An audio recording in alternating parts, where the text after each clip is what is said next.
Então, pessoal, voltando aqui agora para a aula de máquinas térmicas, a gente vai ver a aula passada e a aula dessa semana também, de uma vez só, para adiantar o conteúdo, tá certo? Então, olha só, a gente começou a ver os motores de combustão interna. O que é um motor de combustão interna? É aquela máquina que transforma a energia química dos combustíveis em trabalho mecânico. É simples de entender. É aquela que funciona através de combustível, através de combustão, certo? E aí a gente tem aqui a classificação dos motores de combustão. Os motores de combustão eles podem ser classificados de diversas formas. Pode ser classificado pela propriedade dos gases, né, que pode ser a diesel, que é só com ar, né? Ou então mistura de ar com combustível, que é os motores círculo Otto, que a gente vai ver na aula de hoje, certo? E aí, eles podem ser também divididos, classificados, né? Primeiro, quanto à propriedade dos gases de admissão, que pode ser ar ou mistura de ar, a combustível. Quanto à disposição dos cilindros, né? Que pode ser em linha, em V, radial, cilindros opostos. A gente vai ver isso no finalzinho dessa aula de hoje. E quanto ao ciclo, pode ser de 2 tempos, de 4 tempos, né? Os mais conhecidos são os motores de 2 tempos, né? E os mais utilizados são os motores de 4 tempos. E também quanto ao movimento do pistão, que pode ser rotativo ou alternativo. Também pode ser classificado quanto à sua utilização. Motores estacionários ou motores industriais, certo? Motores veiculares e motores marítimos. Só para entender aqui quanto à utilização. Trabalham em aplicações de rotação constante. Por exemplo, a máquina de solda, gerador, bomba. Isso aí tudo é motores estacionários.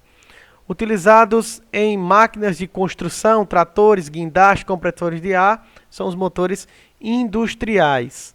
Os motores veiculares, destinados aos veículos, automóveis, ônibus, caminhões, motocicletas, né? E os marítimos, que são utilizados em barcos de uso naval, né? Existem vários tipos, depois a gente vai ver mais detalhes disso aí, né? E os motores podem ser classificados de acordo com a quantidade e disposição dos cilindros, né? Que era o que eu estava dizendo. Ó. Por exemplo, vocês já devem ter visto a novidade do momento, que é o motor de 3 cilindros, né? Quando a gente fala assim, cilindro, o que é o cilindro? É isso aqui, ó. Deixa eu ver se eu consigo... Deixa eu voltar aqui. O que é o cilindro? Só para a gente entender, o cilindro é isso aqui, ó. Ó, essa parte, olha o meu mouse aqui, ó. Não? O cilindro é isso aqui, ó. Isso aqui é o cilindro. Quando eu digo, é um motor que tem 4 cilindros, ele tem 1 cilindro, 2, 3, 4, né? Certo? 4 cilindros. Aí, como eu disse, o motor ele pode ser em linha, né? Como esse aqui, ó, um atrás do outro, né? Ó, em linha.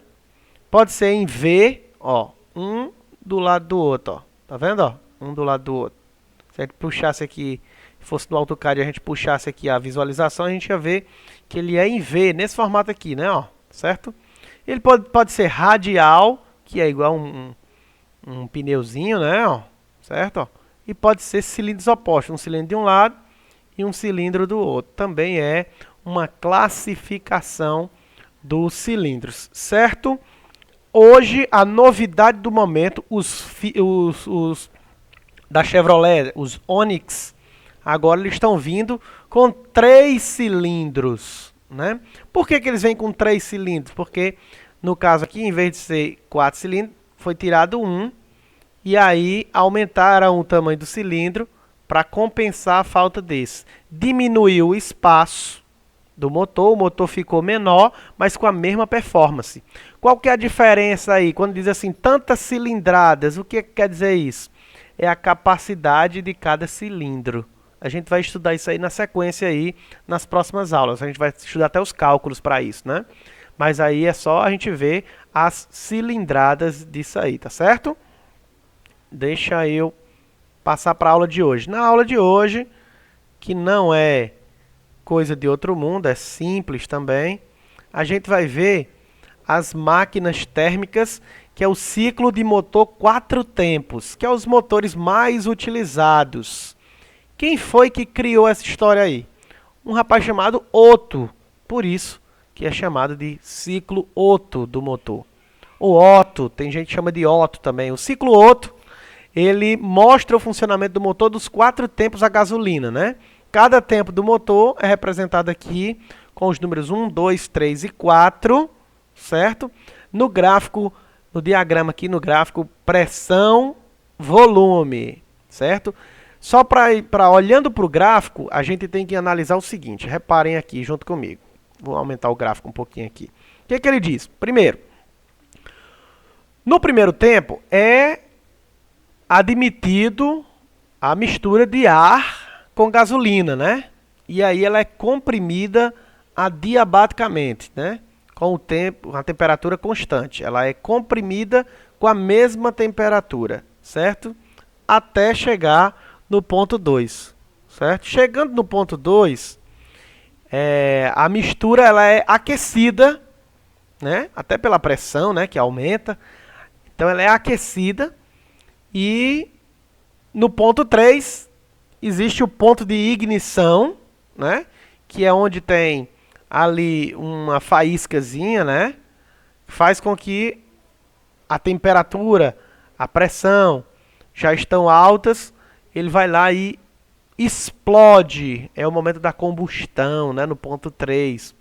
Um processo de volume constante, né? O volume passa a ser constante, ele fica isovolumétrico, né? No período 2 e 3. O volume se expande rapidamente, com a temperatura constante, ainda quente, né? Adiabaticamente, de 3 para 4, né?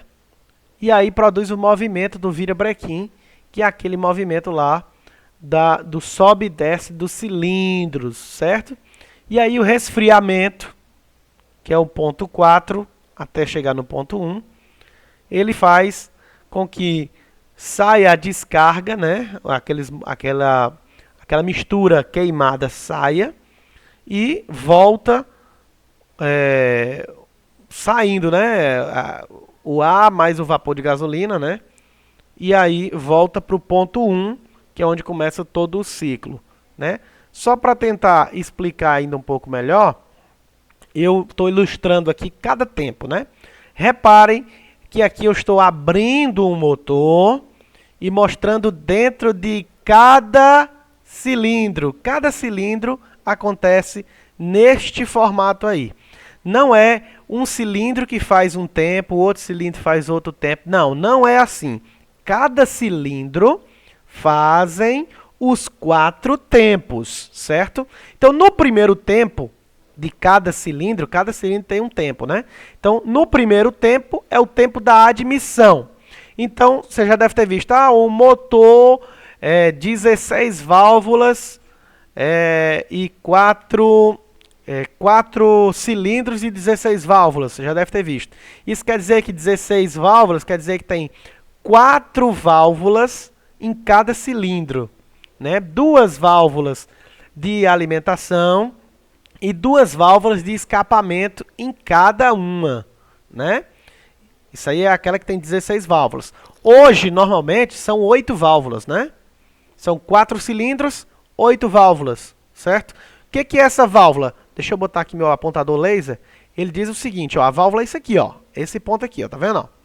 Aqui é a válvula de admissão, esse ponto aqui. Esse aqui é a válvula de escapamento, certo? De descarga. O que acontece? No primeiro tempo, é o tempo da admissão. Ele vai abrir essa válvula aqui, ó, enquanto essa válvula de descarga está fechada. Ou seja, vai só entrar o ar, repare, está entrando o ar pela válvula de admissão, enquanto a válvula de escapamento está fechada, certo?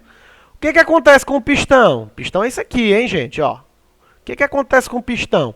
Ele está lá no ponto morto superior. O que é o ponto morto superior? Ou melhor, ele está lá no ponto morto inferior, né? E aí o que acontece? Ele vai do inferior para o superior, certo? Ou melhor, ele já está aqui em cima, né? E aí ele vai descendo, desculpe aí, né? Ele vai descendo, ele está no ponto morto superior, ele está aqui em cima, e ele vai descendo de acordo com o que vai entrando o ar, né? Ele está entrando. Esse é o primeiro tempo, aconteceu. Quando ele vai descendo aqui, ó, o virabrequim ele vai girando aqui também, obviamente, né? Ó, tá vendo? Ó, ele vai girando, certo? Ok? O segundo tempo, ele é bem rápido também. É o tempo da compressão. Como é que funciona o tempo da compressão? A válvula de admissão, ela fecha. A válvula de escape também está fechada. E aí, simplesmente, o virabrequim, ele faz com que o pistão ele saia do ponto morto inferior e vai até o ponto morto superior. Para que isso? Para comprimir o ar e o combustível que está aqui, certo? Comprime toda a mistura. Não tem aumento de volume, não tem. Mas o que que tem? Tem aumento de pressão aqui, né? No terceiro ponto, no terceiro tempo, a gente tem a expansão ou explosão, né? O que que acontece? Continuam fechadas as válvulas de admissão e de escape, continua fechada, né? Aí o que que acontece? A mistura que já estava numa temperatura alta, numa pressão alta, ela é inflamada pela vela, que está bem aqui, ó, a velazinha solta uma fagulha, uma centelha, né? E aí acontece a queima, a explosão, a expansão, tá certo? Que aí é onde realiza o trabalho de fato, né? É onde faz o carro ir para frente, certo? Com essa queima, os gases se expandem, realizando trabalho e movimenta o pistão do ponto morto superior até o ponto morto inferior. Ou seja, o que estava lá em cima faz ele descer rapidamente, né? E aí, por último, que é o último tempo, é o tempo do escapamento, onde a válvula de admissão continua fechada, mas a válvula de escape, ela se abre, né? E aí o pistão se desloca do ponto morto inferior para o ponto morto superior, tirando todos os gases. Absolutamente todos os gases devem sair, para que quando o quarto tempo acabar, inicia-se novamente o primeiro tempo. É chamado de motor de 4 tempos. Não é nada difícil, é muito simples. O que a gente tem que observar? Que dos 4 tempos, só tem um tempo que tem trabalho, que é o tempo número 3, que é o tempo da expansão, certo? É o tempo em que a vela acende, né? A centelha, né? Acende, fazendo com que haja uma explosão, e aí existe o trabalho, tá certo? Só existe trabalho neste tempo, ok? O que existe aqui para finalizar essa aula, que é a aula rápida aqui? É os sistemas do motor. O motor ele possui diversos componentes que a gente vai estudar de acordo com o passar das semanas, né? Então o motor ele possui diversos componentes que podem ser substituídos ou subdivididos, né, em sistemas. A figura mostra alguns deles, né? Eu vou mostrar aqui, aumentando o tamanho, todos eles aí, ó. Em cima do motor tem o cabeçote, Após tem o bloco do motor. Abaixo tem o volante. Ao lado do volante tem as manivelas e as bielas. Justamente onde tem o volante, onde tem as bielas e as manivelas, é onde está lá o virabrequim, né? O virabrequim ele está aí, certo?